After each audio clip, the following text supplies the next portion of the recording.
Hi and welcome on to AFTV Transfer Daily, the show that keeps you up to date with players that may link with a summer transfer move to Arsenal. Tonight is the start of the Euros. The Euros begin tonight and I'm looking forward to it.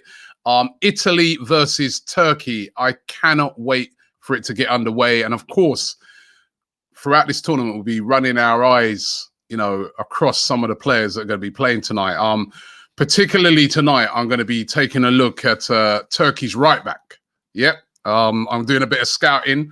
I was talking to Turkish about him yesterday. Zeki Çelik, not Selik, Çelik of Lille, valued at around £30 million, right back, 24 years of age.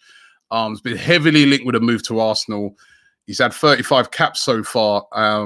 He's had 34 appearances last year for Lille and scored 4 goals with 2 assists.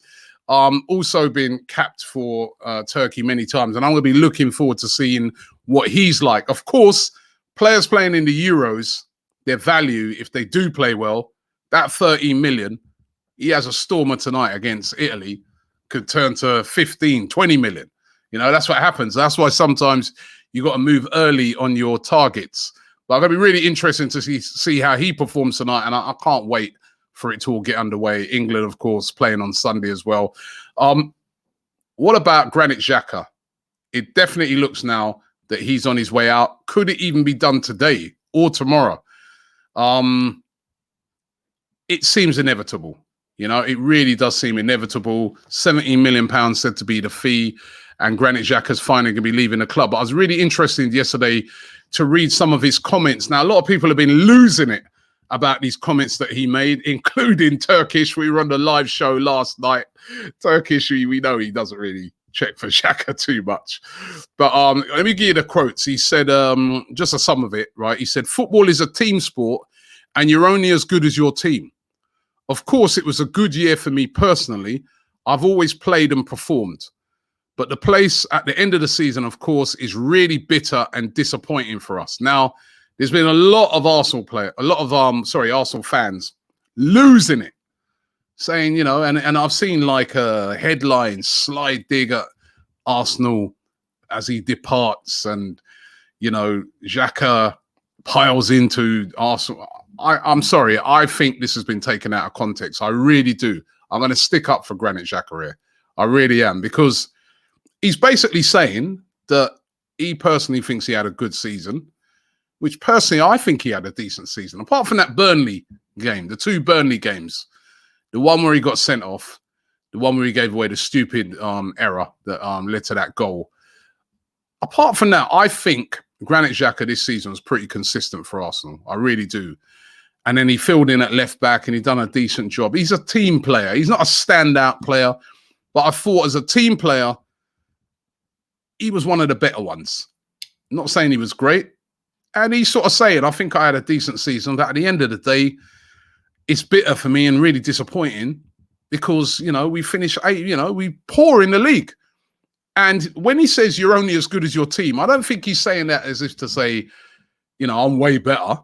I think he's sort of saying it to say, yeah, all right, I had a good season, but you're only as good as a team. You're only as good as where you finish. So it doesn't matter what I had. That's the way in which I'm reading it, but it's getting twisted up by a lot of other people. They're reading it the other way. And maybe he shouldn't have said nothing. He's on his way out. Maybe he should have just left it at that. But Granit Xhaka is going to be leaving Arsenal. A player that could be coming in is Andre Anana, the goalkeeper from Ajax, 25 years of age. Arsenal said to be willing to pay around about £7 million for him. Now, the news came out yesterday that his doping ban, and I spoke about this at the start of the transfer window when we were heavily linked with him, that he got a 1-year doping ban because he took an illegal substance. He's always claimed all along that it was a substance that his wife gave him. It was just some sort of tablet, and he didn't realize it was banned. It was a mistake. He's appealed against it, and it hasn't been wiped out completely, but it's been reduced to 9 months. He's been serving it since the start of this year. So the ban is going to finish in November. So from November, he'll be available to play, and he'll be available to start training around about September. So now Arsenal can make their move to bring him in. Of course, that means they wouldn't be able to play him till at least November, which is quite a long time. He missed a lot of games. He missed Carabao Cup games. But if it's a player that they're looking for at the future, maybe it's a good person to buy. I'm also thinking, though, he's a Cameroon international. You also got the African Cup of Nations coming up in what? So was that start? January of next year. So he could be off again. So we might not see much of him when he comes in, but it does look now that he's available pretty cheap as well. Arsenal, I think, will be more looking to bring him in as a backup goalkeeper to Leno. I've seen lots of suggestions saying that they're going to sell Leno for this guy. I don't think so. I think Leno will still be number one, and this guy, Anana, will be the number two, but a guy that can really, really push Leno for that top spot. So let's see how that one works out. But now that that's been cleared up, Arsenal can make their move. Another player, Ruben Neves. Now, we've been linked with him all week. Of course, Portuguese and international, plays for Wolverhampton Wanderers. There's a lot of talk that Arsenal might try and move to sign him before Portugal's first game. I think that's on Tuesday. So Arsenal are trying to get it done because they don't want it to, the tournament to start off, Neves to have a couple of great games, and then after that 35 million turns into 40, 45 million. Or you've got loads of other teams, because that's the other thing about tournaments. Every scout in the world is looking at these players. So Neves could go from having one or two suitors to having 10, and then a bidding war ensues. So that's why it's best to get your business done early. So there's a lot of talk that Arsenal might try and get that done early. Of course, they'll have the money, hopefully, from Granit Xhaka and that sale. So again, going to be interesting to see how that one works out.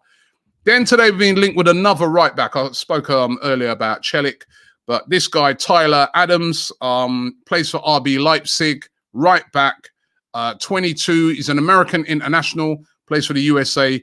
Also really, really interested in signing him, apparently. Had a mixed season last year. A lot of injuries, sort of kept him out for quite a bit. He is a versatile, right back who can also play in the center of midfield as well, but quick and, fits the profile of the type of player I think that Mikel Arteta is looking for as a right back. But there's lots and lots of speculation flying around about him today, still in the early stages, but Tyler Adams being linked with a move away. We know that Arsenal are looking for a right back. It was a problem area last season. We used Cedric there, we used Bellerin there, we used Chambers there. There's Ainsley Maitland-Niles who can play there, but we're probably going to move him on. So, yeah, Arsenal definitely looking out for a right back. Could Tyler Adams be the answer to that position? RB Leipzig, I don't think are going to want to let him go because he's quite an important player. As I said, yes, he had a lot of injuries, but I don't know if they're going to want to let him go. But it's one of the players that Arsenal said to be interested in. What about the defensive midfielder who plays for Anderlecht called Albert Sambi Lokonga? I spoke about him about a week ago. 21, still very young, defensive midfielder. At the time, I described him as an alternative to Yves Bissouma of Brighton. Arsenal still said to be really, really interested in him. They want, from what I've been told, Arsenal want Bissouma, but obviously they don't want to pay £40 million.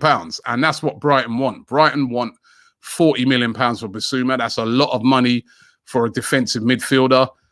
But I think Bissouma would be brilliant for Arsenal. I think if Granit Xhaka goes, the perfect replacement for Granit Xhaka in my books is Bissouma. All right, he's a bit different. He doesn't have the long range of passing, but he's an out-and-out defensive midfielder. He's a guy who breaks up play. That's somebody that we need, just like this guy, Lokonga. He does that as well. But I want Arsenal to go for Bissouma, but this guy's the cheaper alternative. And we know that we like cheaper alternatives. So we're going to have to wait and see how this one pans out. They're definitely going to need a player in that position, in my opinion. We've not had a defensive midfielder, proper one, in years. I thought that Lucas Torreira was going to be that player, but it hasn't turned out to be that way. But could it be this guy Lokonga, or could we still go back for Bissouma? Going to be really, really interesting to see. But listen, as I said, the Euros kicking off tonight. Make sure you check it out.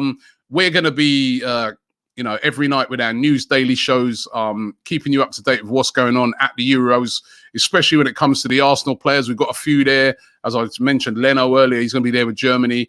Granit, well, for the next couple of days at least, or maybe a day or so, Granit Xhaka at Switzerland is an Arsenal player.